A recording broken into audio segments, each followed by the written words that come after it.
this is how we're gonna have to do it because this thing is not working with me tonight, y'all. And so we're gonna have to do it this way. I just like it because when you play it back,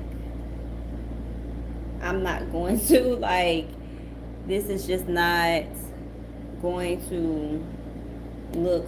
I do know. I wonder if I flip it, will it? Hold on. Let's see. Oh, it says something about rotation is over. I don't know what that means then. Okay. Y'all, hello. It is so much technological things going on, and I don't know when everything was just working earlier. Like, just working earlier because I had a client earlier, and now I'm on the phone. At least YouTube is letting me go live now. So, we have a lot to cover. I'm dumb tired today, so we are going to try to do it. I try to also flip it horizontal so y'all can, it's not doing it, y'all. It is what it is at this point. So happy Virgo season, happy eclipse season. It has not been a happy one, actually. When I'm saying happy eclipse season, it actually hasn't been a great one. And so give me like emojis on how your Leo season went, how your eclipse season is going. It's rough for a lot of us. Yeah. So first of all, hello, I'm Lady Emerald. I am a card slinger, astrologer, voodoo woman, a lot of things. Hello to the new Emeralds. Thank you for the subscriptions. Last month we tried to go live, technical difficulties. I thought we were going to be able to do it this time. No. Very ghetto. So, go live like how I normally do. I don't. So hello to the new Emeralds. Hello to the OG Emeralds. If you are watching this on a playback, hello. Drop your emojis, your screams of outrage, all the things. Eclipse season has been heavy this go around, y'all. Eclipse season is very heavy. I think this is probably the heaviest eclipse season we've had. And something interesting about Leo season, if Leo is the sun, its shadow self, its eclipses is death, you know? And so quite literally, because the sun gives life, its opposite is connected to the underworld. Now, today the world had a big actually we've just been taking a lot of hits on the celebrity main stage. Today was the transition of Dolly Parton, or it at least is when we knew about it, right? Because it could happen yesterday, right? We have been seeing a series of celebrity transitions who have like most definitely like just took us by surprise. Hold on, y'all. Okay. So I am very interested to see how the rest of the season goes because it is going to go rough. So if you're OG Emerald, you already know how this goes. We're going to go through the astrological things, and then we're going to go into the other things, right? Yeah, I'm like, I'm so discombobulated because I'm so mad. Technology is like just not working. Like my plans A, B, and C did not work. I'm pissed off. I'm really pissed off. Now this is going to be a regular Virgo season type of live. So we have earth, air, fire, water. That is going to be how this order goes because it's Virgo season. So happy birthday to the Virgos. Hello, hello. Happy birthday to the Virgos. Like I said, how this is going to go. We're going to go from the astrology to the cards, okay? So let's really talk about the astrology of Virgo season. It is rough. I'm not gonna lie to y'all, it is rough. It is going to be a rough Virgo season. And it's only rough because the beginning of Virgo season starts with so the sun went into Virgo late night on the 23rd. And today, Mercury went into Virgo. We do like when Mercury is in Virgo. Mercury is at home in Virgo. It rules Virgo with alongside with Gemini. So we get enhanced organization, seeing the big picture while like fine tuning the details at the same time, right? Mercury in Virgo also tells us to tell people what we need, right? How can people be in service to us?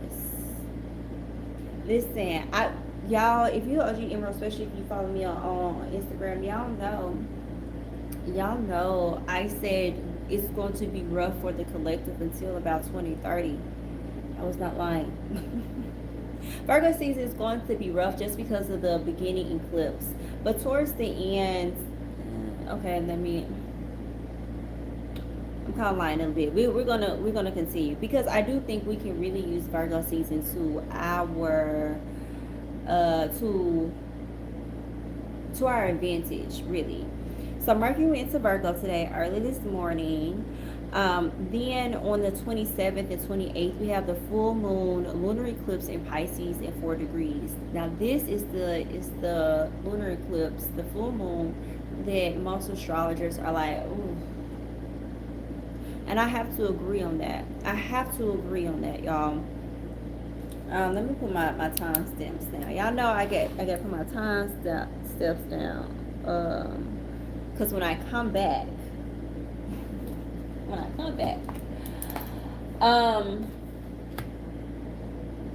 listen, full moon in Pisces, lunar eclipse. That is, I wouldn't say it's going to necessarily end. It is ending out the last nodes, right? We just transitioned from Pisces North Node to Aquarius North Node. So this is the last moon highlighting the past 18 months, right? And we have a lot going on in there. Like looking at this chart, we have Mercury in Virgo, right? Mercury in Virgo. Oh, that's what that's going on. Okay, we have Mercury and Virgo really adding to this, like this clarity that's needed. But all this is still trining Uranus and Gemini. And it's also trining, like, giving like this weird triangular, like, feeding off each other. So Uranus is going to be, the unpredictability of Uranus is going to be interacting with the volatility of the full moon in Pisces lunar eclipse, along with Mercury in Virgo. If nothing else, this full moon in Pisces should give some clarity, right? It is volatile, but I went on and pulled some cards for the full moon in Pisces lunar eclipse. This is one of the eclipses where we're going to continue to watch what happens, especially to people that may have prominence in our lives, whether it's a celebrity, whether there is a patriarch or matriarch in family, all that. We wanted to keep a close eye.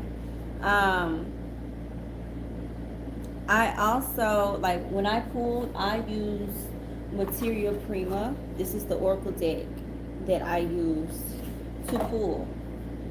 This is a reflection on matter. It is an Oracle card deck by Uzi that is, each card is an element of the periodic table. So this is great for chemists and all of those sciences, but it is a deck. It's hard to interpret. And for full moon in Pisces lunar eclipse, we get zirconium.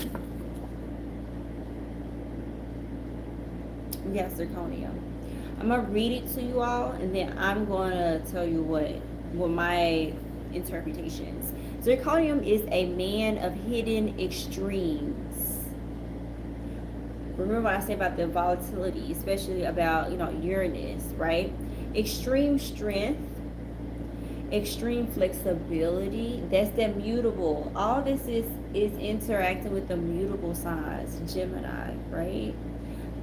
Virgo, Sagittarius, Pisces, mutable, so extremely flexible. Extreme endurance.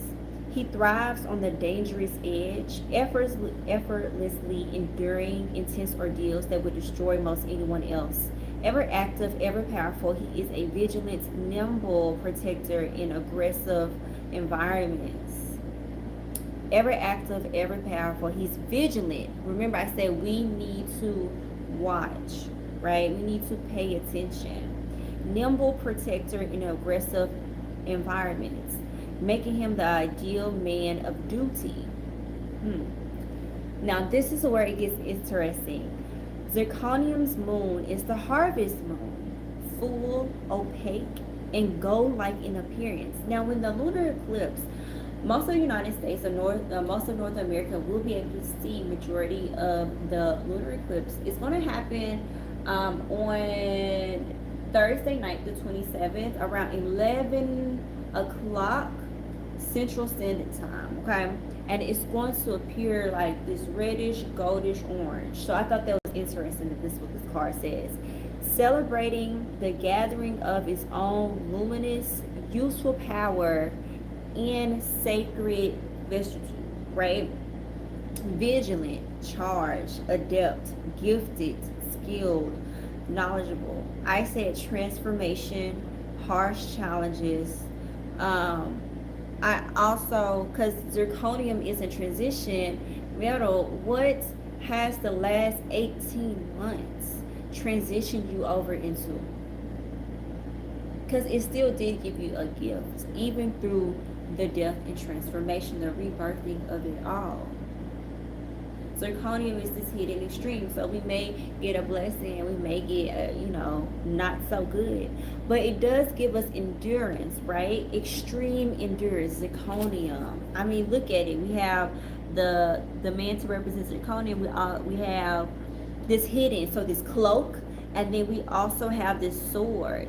So keeping vigilant, keeping mentally agile, because some mutable signs are mentally agile. Interesting that this is happening as Virgo in carries us to the beginning of the fall. Correct. So this full moon in Pisces, it is very mutable. We may get some very good news, but some very bad. But the endurance, right, the flexibility, the able to bounce back, the ability to harvest what we have learned the last 18 months. Okay. I don't know. That to me, that's powerful. It's so interesting when these cards come out, like what messages that we get for full moon in Pisces. I do believe, unless you are very trained in chaos magic, this is one of the eclipses. I truly do believe, like, sit down somewhere, baby. Sit down somewhere, because some people have done well with eclipse magic and everything, but this is one of the ones I'm like, there's too much death surrounding this current eclipse season, so I want people to be cautious. Now, that is the rest of August. Going into September, we have multiple things happening on the same day. On the 10th of September, we have Venus entering Scorpio. We have Mercury entering Libra. We have Uranus going into retrograde. And we have a new moon in Virgo. Very big day, the 10th. I think it's a Thursday. First, let's talk about, I'm going to give Uranus and Gemini going retrograde out the way. Our outer planets go into retrograde for long periods of time, always. So unless Uranus and Gemini is your placement, if so, wow, that's an 80-something year transit, So unless Uranus is on one of your Gemini placements, like it's near mine, or is directly interacting with one of your aspects. Uranus in Gemini retrograde is a collective thing. Do not be scared of what it may do to you personally. Like, unless Uranus is, opposing your ascendant or is on one of your major placements, like, that is going to be okay. For those of you where Uranus in Gemini is impacting you, just write down what happens. What do you need to reflect on? How will the pendulum swing? What do you feel against? You know what I'm saying? Uranus in Gemini, okay? I want us to really bring up what Uranus, reflective society, what Uranus in Gemini has been doing. Do we want to keep doing that? Do we want to keep interacting with this part of Uranus in Gemini? Maybe not. Still, listen, it's always 50, 1100, a million Virgos. Y'all, like, that winter time, we like up in the house stuck. Winter time has produced so many Virgos. I want us to stop, okay? What also is on the 10th, I'm gonna go from like least worry to most worry, right? We have Mercury entering Libra. So the Mercurial sign goes into another air sign that it does like to be in. Mercury does like to be in Libra to an extent. Like, you get to have more diplomacy and a socialite, and you get to really interact and figure out who can be your partner. I think Mercury in Libra is like a great placement for lawyers. So maybe we'll start to like look more into what's happening on the more. Maybe we'll get some good news on the upper levels, right, of justice, maybe. But we also need to pay attention how smooth people are trying to talk to us regarding some things. Are they trying to manipulate? On the 10th as well, Venus entering Scorpio. When Venus enters Scorpio, we are entering Venus in Scorpio retrograde shadow period, okay? Venus in Scorpio retrograde does not happen until October. Oh wait, did I write that down correctly? I did not write that down correctly. Let me double check those. Because Venus retrograde is a big, to me, Venus retrograde in Scorpio is one of the biggest transits of the year. It is closing out an 8-year cycle. Okay, Venus, what are you doing, my girl?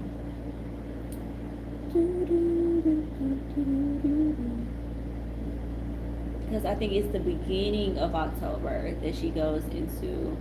Let me double check my dates. Okay, October 3rd to November 14th is Venus retrograde. So like I said, once Venus goes into Scorpio in her shadow for that retrograde, it's one of the biggest. People think like, Jupiter going to no. To me, Venus in Scorpio retrograde is probably the biggest transit of the year.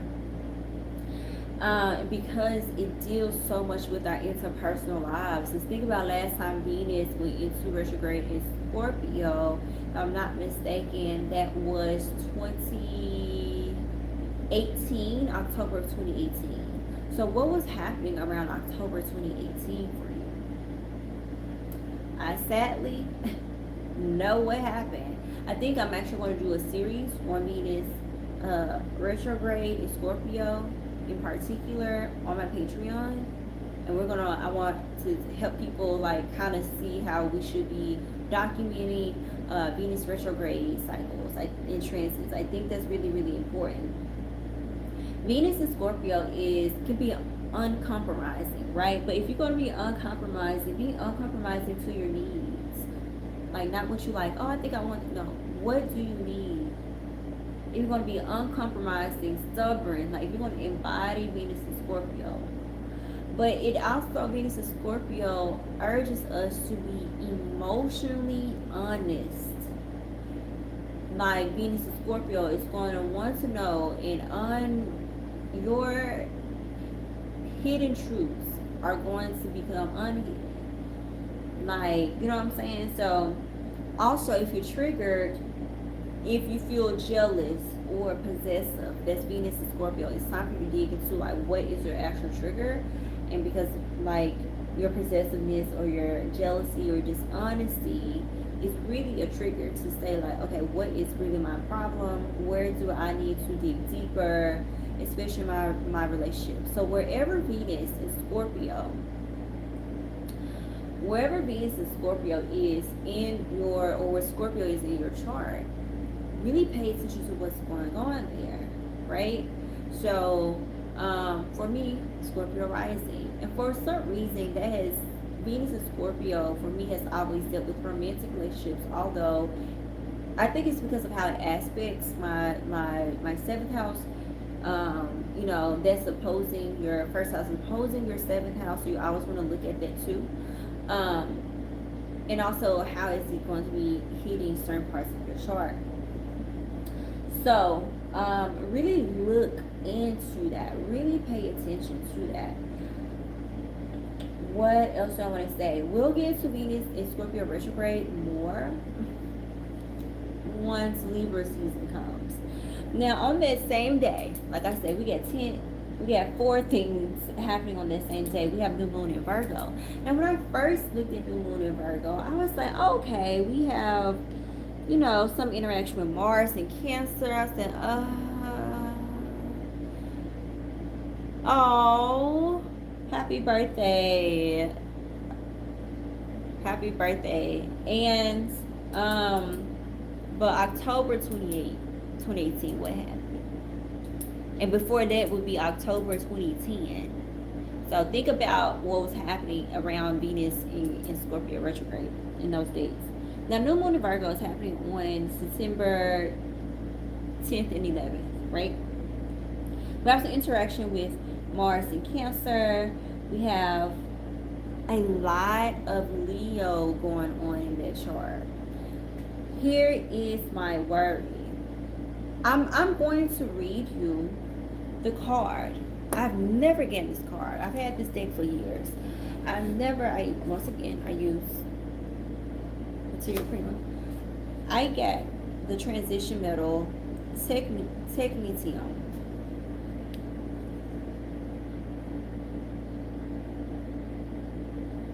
Okay. You see that mask? Okay. Let me read. Because this is what... Stop. That's when you...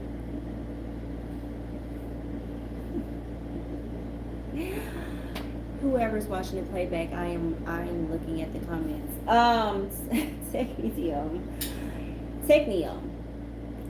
From the outset, Technium's hidden identity was guessed by long-bearded priests of the periodic table.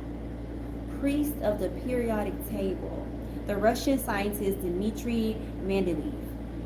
Sure of his place within his table's prophetic order, Mendeleev reserved one of the 4 futuristic gaps in his geometric structure at the end of the 19th century for it and 3 other yet unknown elements named this first one ecomanganese.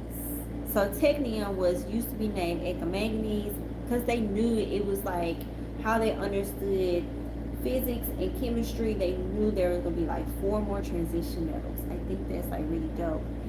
And temporary name with an ancient sinister sound that hinted at its dark, pitch-led birth. Almost 60 years later, this prototype entered the world precisely at the spot Mendeleev held it for and claimed its identity, technium, the Greek word for artificial.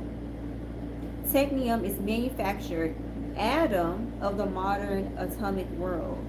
A new world with a new order that slides alongside nature's brilliant chaos. From this highly structured microscopic realm, natural destiny is traded for the artificial's orderly record keeping. This new order's goal is fabricated perpetuation on an epic scale, repetition, sameness, amplification, abandonment of nature's cosmic turmoil in favor of exploitative, regulated production of visible things. Technium, the first human made element, was the harbinger of our uncontrollable desire to turn the mysterious keys of nature's Eden into powers for domination in a visible world, and has a whiff of the end about it. Futuristic, ego, artificial, unnatural, greed, disregard. This is not a card for the individual, but for the collective. Correct.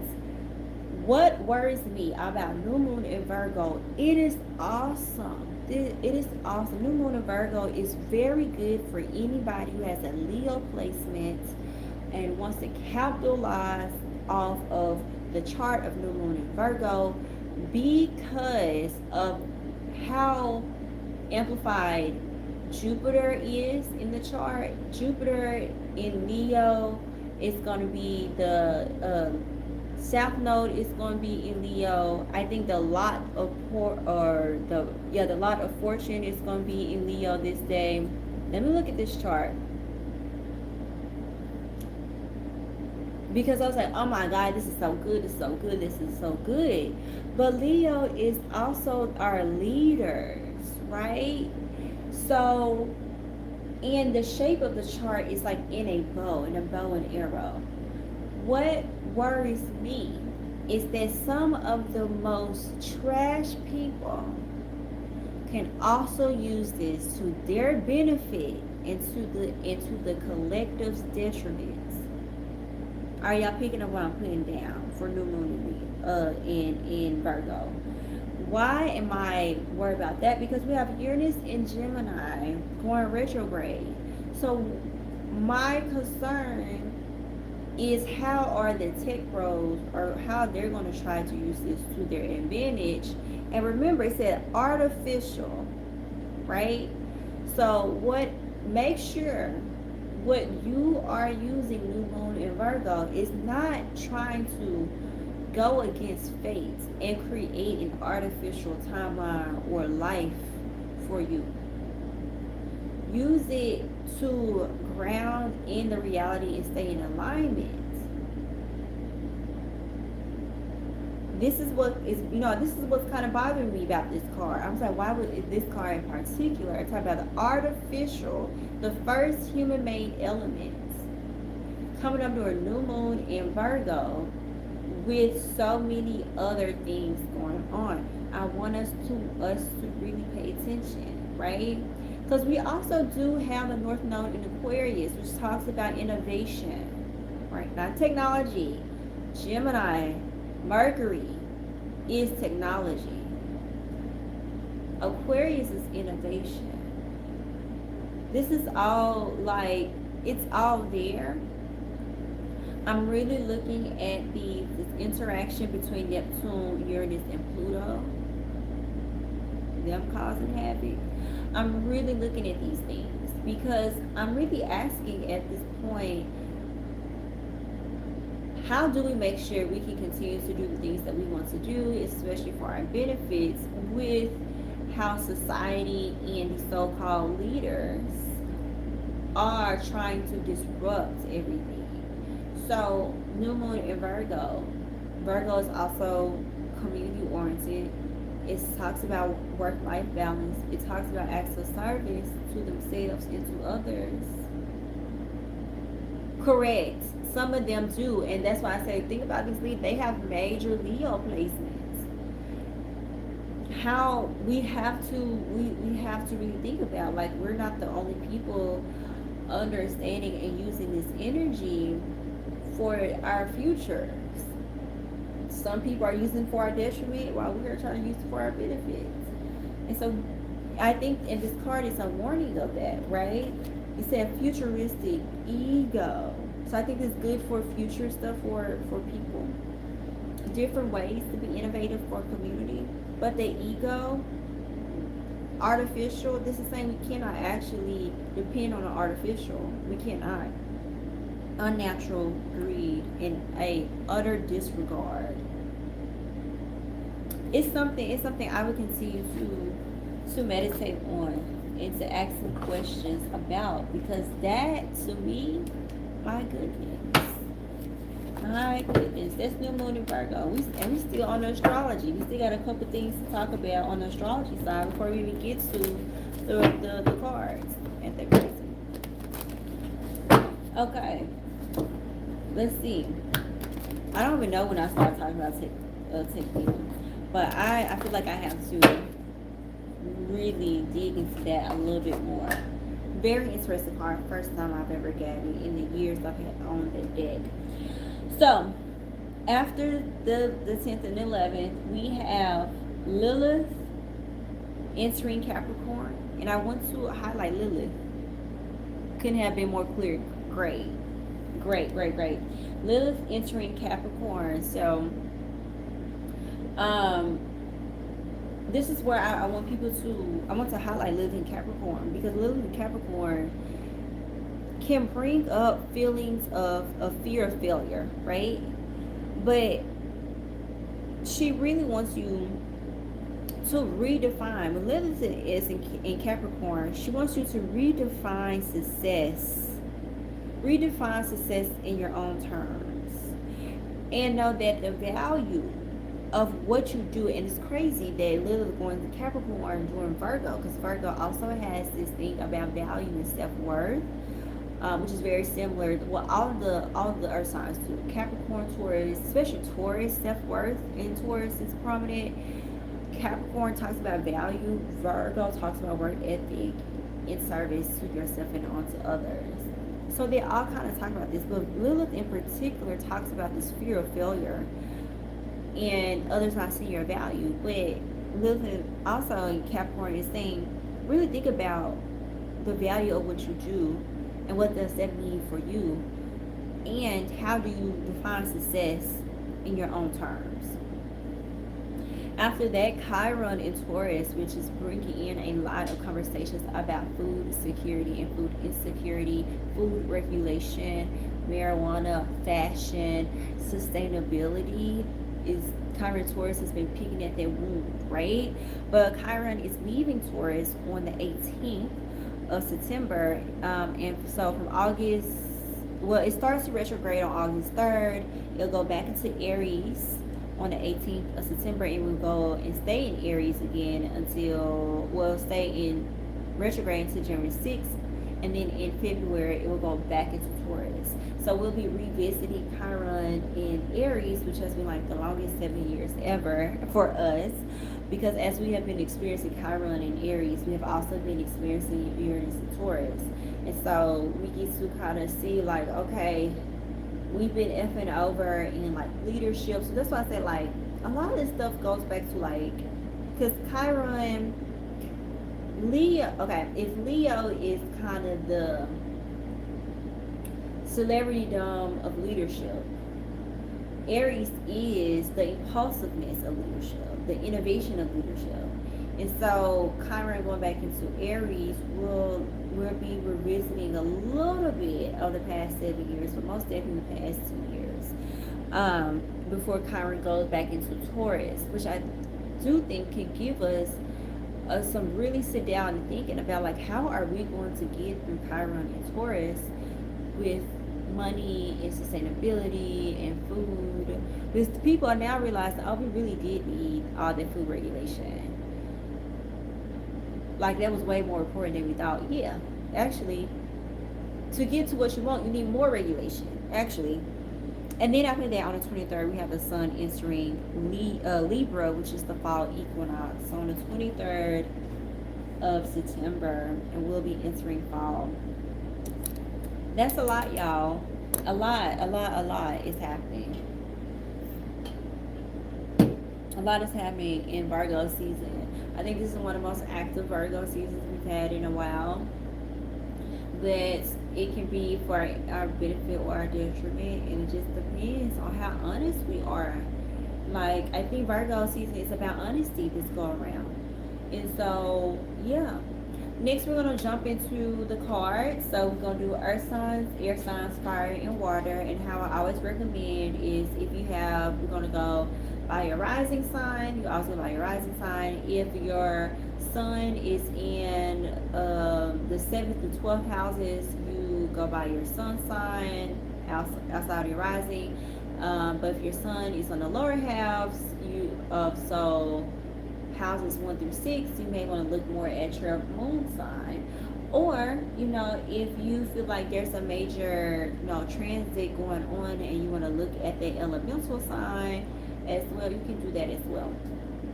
So earth sign is Virgo, Capricorn, and Taurus. Earth, sun, moon, rising. We're going to jump into their stuff first. So, okay, so how this is going to go, the oracle card I am using is the main message, and then tarot cards are clarifying. So we're using the earth, moon, and shadow oracle. And then for the tarot deck, I'm using Tarot by Menzel. It's been a while since we've seen this deck.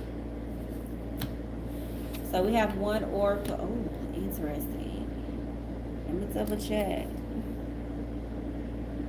These are all okay. I have to make sure that's correct. So we have cold moon, stillness, abundance, withdrawal. Look how pretty that card is. This is a shadow oracle, right? So cold moon, stillness, abundance, withdrawal. Earth signs, this is the season, Virgo season, so much is happening. It is the season for you to really focus on you. Really focus on you. Really focus on, and look how pretty. My goodness. Like, it's like I can smell the card. Like, when winter hits, it's like a certain smell in the air. That crispness, that's what it's like. The stillness of winter, the withdrawal, but the illumination of the moon in a aurora borealis, and it's in green in abundance. Earth signs, I need you to bask in how far you've come, because there is also abundance. Do you understand? It's okay to withdraw your energy from people who do not deserve it. It's okay to withdraw your energy from the public. A lot of y'all are introverted anyways. You need to replenish.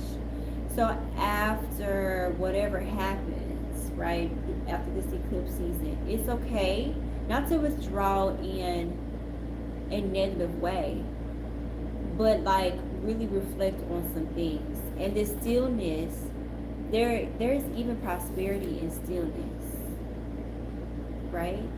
There is to know, right? There's knowledge in stillness. Now, to clarify the oracle card, we have the Eight of Pentacles reversed, and then we have the King of Swords. Let's talk about the Eight of Pentacles reversed. Pentacles, right? It's resources, it's money, it's the physical body, it's time, right? It's things that once it's gone, it's gone. The Eight of Pentacles reversed, to me, coupled with cold moon, talks about kind of what I just said, like this seclusion for purpose, to rebuild your energy, to rebuild your strength, to rebuild your love. I think it's going to really benefit you guys that when Venus goes into Scorpio, because you have to acknowledge your hidden truths, the good, bad, the ugly of it. Even still then, you still have to ask why. Eight of Pentacles is refining your skill set, but they could be anything. They could be refining your money. You know what I'm saying? It could mean, it could be really resting your body in a way that so your body can replenish and then you can do the things. it's taking back your time. It's taking back your time, right? That's why you need that stillness. And the people who are going to respect that are going to pour into you, if that makes sense. King of Swords. Now, to me, King of Swords is not as rough as Queen. Now, Queen of Swords, she rough, she's swift. King of Swords is steady and meticulous, right? Which it makes sense for you all during Virgo season, right? To withdraw with a type of precision, right? King of Swords, with a certain type of thoughtfulness and regard for you, your mind, your body, your soul, your spirit, your resources.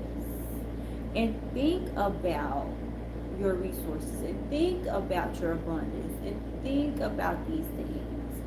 There's stillness in just knowing. There's knowledge and abundance and just stillness and figuring it out. I think our signs, y'all have been doing versus being still enough to hear the message, right? You got to be still enough and focused on yourself enough to hear the real messages, right? To glorify your own self. I don't know why people don't be like, oh, give thanks to yourself. You are the one living this life. Okay? Like, earth signs, I need you to do that. I need you to do that this Virgo season. And that is y'all message. Happy birthday to those Virgos. Reclaim your time. Correct. Now next is, who we got next? Air signs, sun, moon, rising. We once again have one oracle card and two tarot cards. Oh, interesting. Let's see. Always drink your water, folks, like me.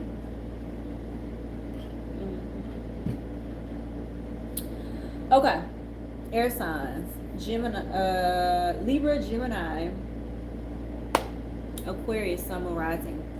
We have the white oak, healing, versatility, endurance. Ooh, okay.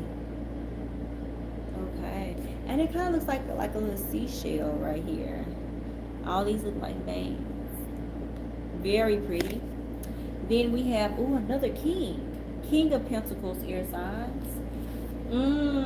8 of Wands. Now I see why we have endurance. The white oak, healing, versatility, endurance. Both King of Pentacles and 8 of Wands talk about endurance. Now, but 8 of Wands talks about the swiftness of how things may happen for you during Virgo season. Air signs with North Node Aquarius, of course, with Mercury moving and grooving swiftly, because we do have Mercury, because we have Mercury going from Virgo to Libra. Swift. The mind is moving swiftly and it moves into Libra.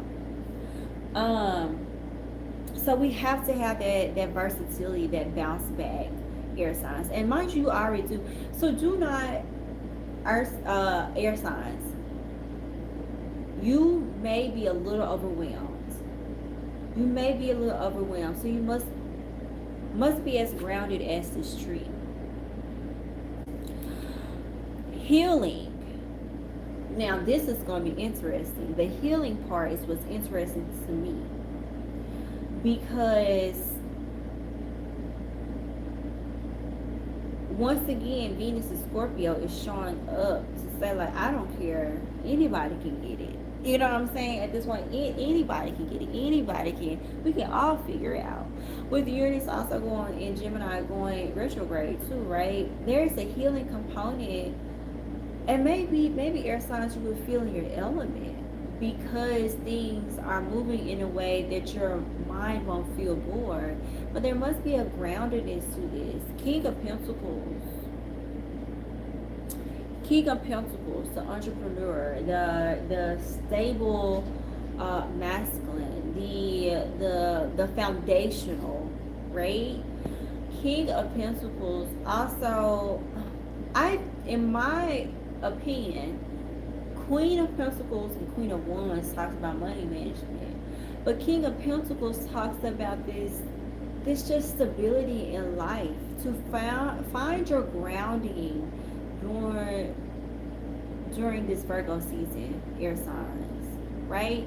Find the stability that as things happen and this growth happens around you, right? He is surrounded. He is stable on his throne, grounded, just like this tree is grounded in all of its roots to grow. So is the King of Pentacles. There will be healing in this life and in this season, and it's going to overwhelm you. But like also, your brain, your mind is going to be like, okay, this is what's actually been happening. This is the clarity that I needed. King of Pentacles is also managing your time, right? A lot of pentacles here, right?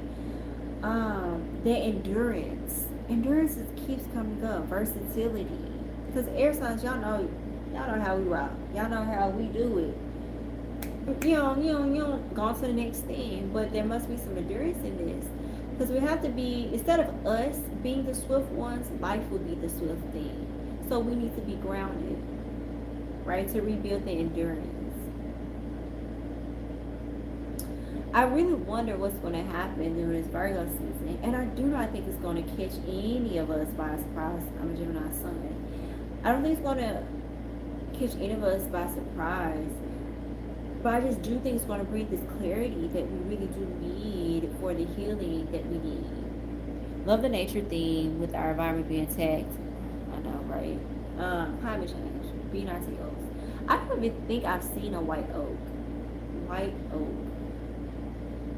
White oak. Have I seen a white oak? I don't think they're native to this part. I'm not sure.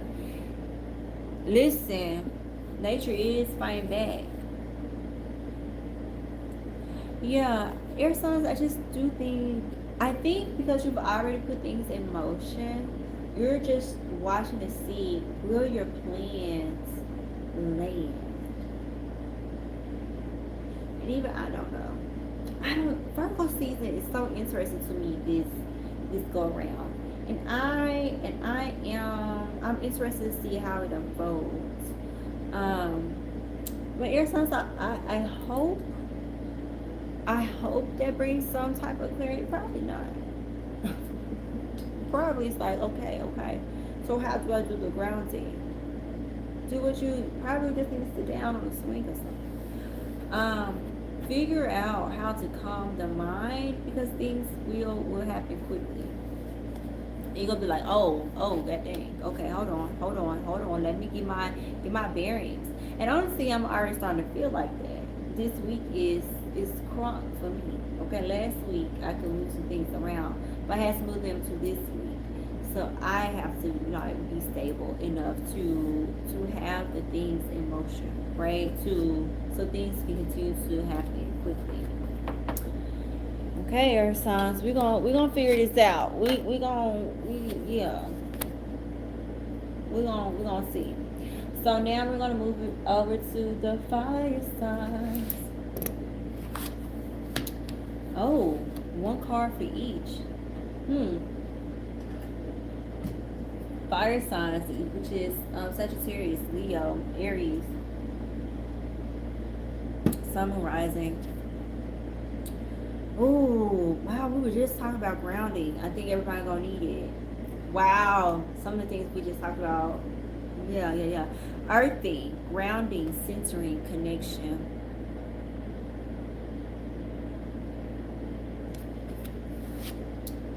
Clarified by the Queen of Swords. Fire signs, please cut these people off. Please. cut things off. Please reduce your plans, right? Please reduce a lot of these things. You have to be cutthroat in the decisions that you are making so that you may remain connected to self, that you may be grounded enough. Go hug a tree. Go talk to your plants. Go put your feet in the soil. Go, it's not even water, but it's like, go outside. It's hot as fish grease outside. But you still need to honor the things. You know what I'm saying? You still need to honor yourself. Fire signs, you just need to cut some things off. When Venus, shadow period of Venus retrograde is going to highlight the ending of relationships. It is. It is. And so I think for fire signs, in particular, like relationships and boundaries are coming up a lot. You need to cut these things off. You need to untether some of your energy. Even if you can't do it completely during Virgo season, you need to really sit down and see and be cutthroat about it. The focus needs to be you, right? Because it's too many things going up in your mind and you're too pouring into other things, which is why you need to ground to replenish. You don't need to play with fire. You need to go to earth. You need to ground. And you need to be okay. And you need to connect. And you need to center this Virgo season. There's a lot going on. There is nothing in the fire signs. Oh, I'm lying. Neptune, Saturn. Yeah. I'm lying. And then Chiron does go back into Aries. I think that has you a little bit discombobulated. With Neptune being in Aries, it does give a lot of illusions. But also gives a lot of energy to the creative process. But that also means people want to feed off you. You know? Let them not. Yeah, breakup. All these relationship happening, breakups happening. Oh yeah. I repeat it. As soon as Virgo season is. And Venus has not even, okay, it's September. Like, because right now Venus is in Libra. So, so also I think Libra is celebridom. Leo gives a little bit of it. But fire signs. I need you to cut these folks off expeditiously. So you hear me? Like, be cutthroat about your time. Be cutthroat about your peace. Be intentional. Be strategic. Especially if you're in precarious situations that can lead to violence. Be strategic. Ask for help. Cut it off. Okay? Move forward. Very straight to the point for fire signs. And I just want us to be cognizant of our time and energy. And it just seems like that is the theme for Virgo season. Like, let's be cognizant of our time, of our energy, of our resources, of our bodies. Next we have the water signs. So water signs, which is Scorpio, Pisces, Cancer, Sun, Moon, Rising, we have 2 oracle cards and we have two tarot. Interesting. We have the Nest, so spiritual hearth, comfort. I've never had this one. Well-being. Oh, okay. I see which one is for what. Okay, we'll go one by one. The Nest, spiritual hearth, comfort, and well-being. Taking care of yourself. And then clarified by the Magician. Wow, let's talk about this first. Water sign, sun, moon, rising. Yeah, nesting, to nest, to replenish, to seek comfort, but not in a way of hiding, but comfort to replenish, to be well-being. I think this is the season for you to understand or get to know yourself again in this phase of life, right? Because you have everything that you need. The magician says you have everything that you need to bring about the comfort and change you want to see. The magician says you have everything within even your spiritual power for it to be done. So I don't know, it's so funny because we talked so much. I talked so much this year about this being the year of altars, and um, the client that I had earlier, they do have two. I think they're a Cancer Sun, Scorpio Moon, and they were told to build an altar.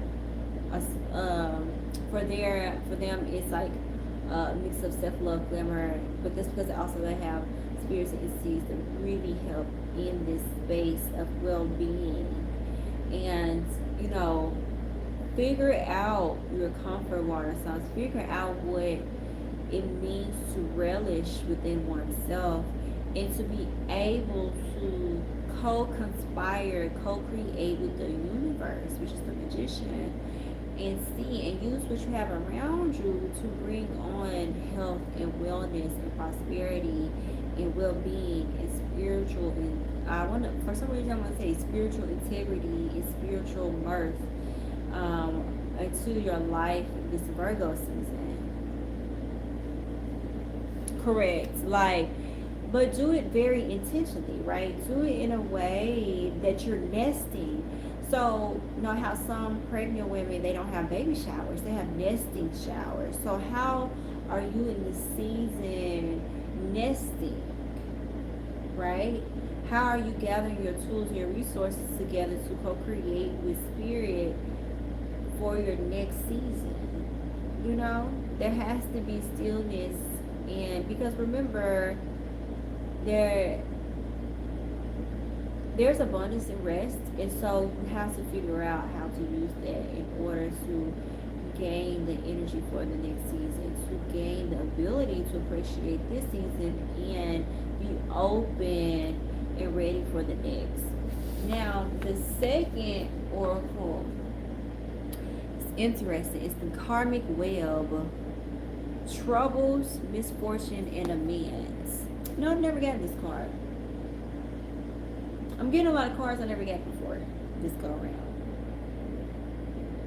My dog is stressed. What's going on? Then we have the Page of Cups reverse.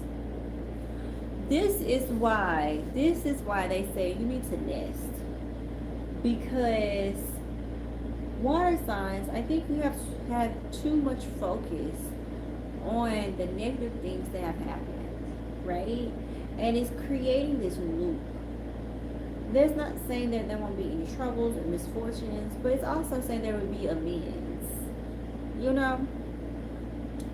Page of Cups reverse talks about this uneasiness of receiving.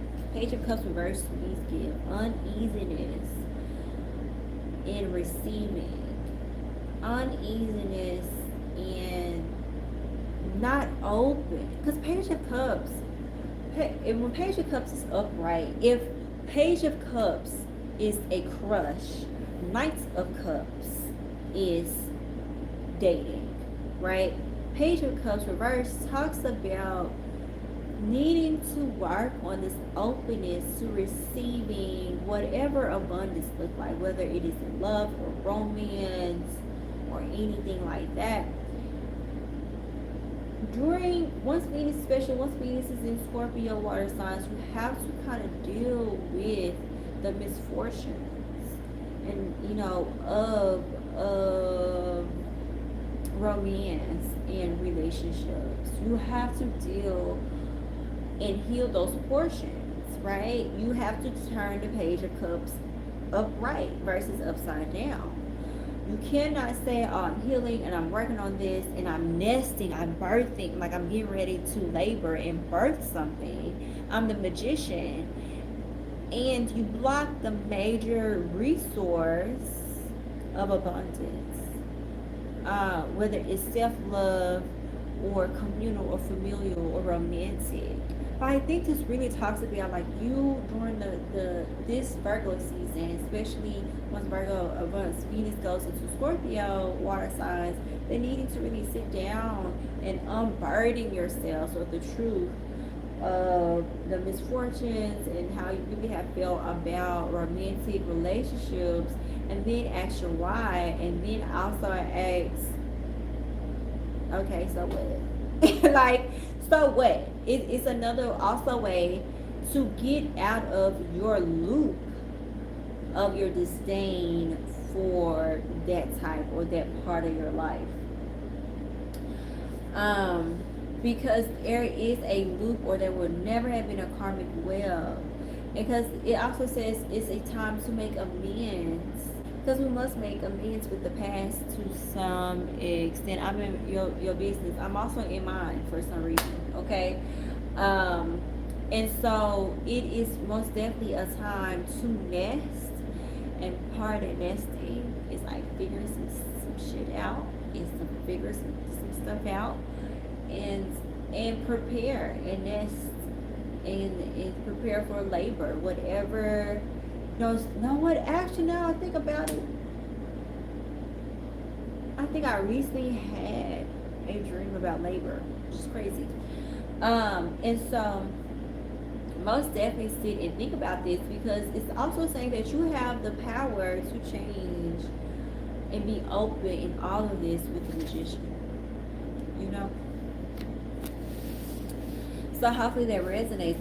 Hopefully that resonates for all of the elemental zodiacs: earth, air, fire, water. Let us pray and hope this stays. I'm not gonna lie to you, I really do hope. So let's see if, and I think that is really all for me this go around. Let's see how I'm about to save this. Y'all, I'm so tired of technological interferences this go around. Shout out to the Emeralds in the playback. If you made it this far, give me a green and purple heart. If you made it this far in the playback or in the live. And I will, as I figure this out, I will talk to everybody later. Let's see if I do this right.